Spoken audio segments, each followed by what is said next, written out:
Hello বন্ধুরা, দেখো আমরা মিরিক পার করে এবার চলে আসলাম হেলিক্যাপ পয়েন্টে। তো দেখো এখানটাতে এটা কিন্তু অনেক উঁচু একটি পাহাড়। তো এখানে হেলিকপ্টার নামে। তো এই যে দেখছো একটা এইচ লেখা আছে, তো এখানে কিন্তু হেলিকপ্টার এসে নামে। তো সকলের হেলিকপ্টার না, যখন এখানে মন্ত্রীদের কোনো মিটিং থাকে তখনই কিন্তু মন্ত্রীদের হেলিকপ্টারটা এখানে নামে। তো এই জায়গাটাতে আমরা চলে আসলাম দেখার জন্য। তো ভীষণই তো সুন্দর। আশেপাশে কয়েকটা ওই পাহাড়টার উপরে কয়েকটা দোকান রয়েছে। তোমরা সকলেই জানো পাহাড়ে তো মোমো বিখ্যাত। তো এই তো মোমোর দোকান আছে এখানে। তো ওখান থেকে আমি মোমো খেয়েছিলাম। তো দেখো যে আশেপাশের ভিউটা কিন্তু বেশ অনেক সুন্দর। পাহাড়ের ভিউ যেরকম হয় ঠিক সেরকমই। দেখো মনে হচ্ছে মেঘ নেমে চলে এসেছে পাহাড়ের কোলে। কে বলবে যে মেঘটা অনেক উঁচুতে আছে, মনে হচ্ছে একদম পাহাড়ের কোলে মেঘ কিন্তু চলে এসেছে। তারপর দেখছো ওই যে একটা বাড়ির মতো, ওটা কিন্তু চা পাতা তৈরির কারখানা। ওখানে কিন্তু চা পাতা তৈরি হয়। তো আমাদের গাড়িটাও এখানে রাখা ছিল। তো আমরা এখানে গাড়ি রেখে ঘুরছিলাম আর কি। তো এই যে কয়েকটা দোকান আছে, আর কিছুজন মানুষ ওখানে বসে খাওয়া দাওয়াও করছে। খাওয়া দাওয়ার বিষয় বলতে যে বললাম মোমোটাই আছে, আর একটু শুকনো খাবার চা ঠা বিস্কুট এসবই, ম্যাগি এসবই খাওয়ার। আর এই যে যে লেখা আছে এখানে যে হেলিকপ্টার নামে, তো এই তো হেলিকপ্টার এখানে নামে, ওটার জন্য লেখা আছে এইচটা। তো আশেপাশে দেখো, তোমাদেরকে দেখাচ্ছি ভিউটা। তো ভিডিওটি ভালো লাগলে কিন্তু অবশ্যই একটা লাইক কমেন্ট এবং চ্যানেলটিকে সাবস্ক্রাইব করবে। আমরা যেখানে যেখানে গিয়েছিলাম সেখানে সব যাওয়ার প্রতিটা ভিডিও তোমাদের সঙ্গে শেয়ার করার চেষ্টা করছি।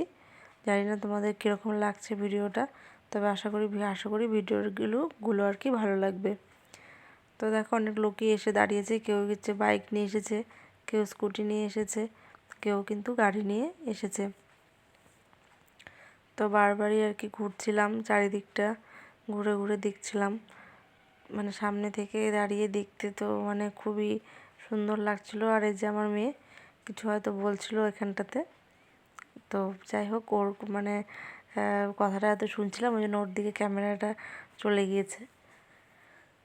তো দেখো গাছটা, দেখো গাছের পাতাগুলো কীরকম যেন।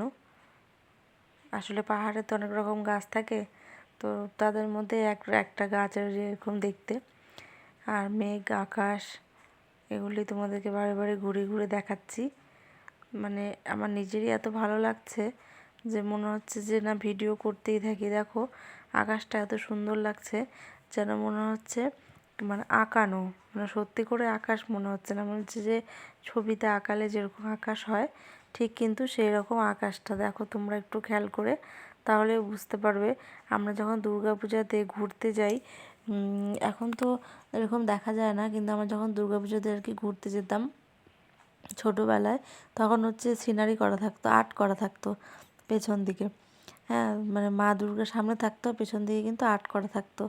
তো ঠিক একদম যেন ওই রকমই মনে হচ্ছে, ওই আকাশটাকে ঠিক ওরকম মনে হচ্ছে, সিনারি আর্ট করার মতো মনে হচ্ছে যে কেউ বুঝি এঁকে ওখানে বসিয়ে দিয়েছে ছবিটা। এত সুন্দর লাগছে। তো যাই হোক বন্ধুরা, আমরা হেলিকপ্টার পয়েন্ট থেকে বাড়ি ফিরে আসার দিন তিস্তা ব্যারেজ দেখলাম। তিস্তা ব্যারেজে দেখো তিস্তা নদী। আর এর আগে তোমরা শুনেছো যে তিস্তা নদীতে বন্যা হয়েছিল। বন্যা হওয়ার পর কতটা পরিমাণ ক্ষতি হয়েছে ওখানটায়, বাড়ি ঘর রাস্তাঘাট সমস্ত কিন্তু কিছু ভেঙে গিয়েছে। তো বন্যার জল এই যে দেখছো এই রাস্তা পার করে এই বাঁদিকের পাহাড়ে অনেকটা কিন্তু উঁচুতে উঠে গিয়েছিল। আর এই যে দেখো বাড়িগুলো একদম জলের মধ্যে তৈরি করা, কিন্তু অর্ধেকটা বাড়ি জলের মধ্যে থেকে অর্ধেকটা স্থলে। আর দেখো এখানে কি প্রচুর পরিমাণে কাদা হয়ে গেছে। আর যেহেতু সব ভেঙে গিয়েছিল, সেহেতু কিন্তু এই যে আবার এখানে বেঁধে দিয়েছে, এগুলো কি বলে পাথর দিয়ে চারিদিকে নদীর হ্যাঁ, নদীর সাইডটা কিন্তু বেঁধে দিয়েছে, যাতে জলটা আর কি কোনো অল্প হালকা বৃষ্টি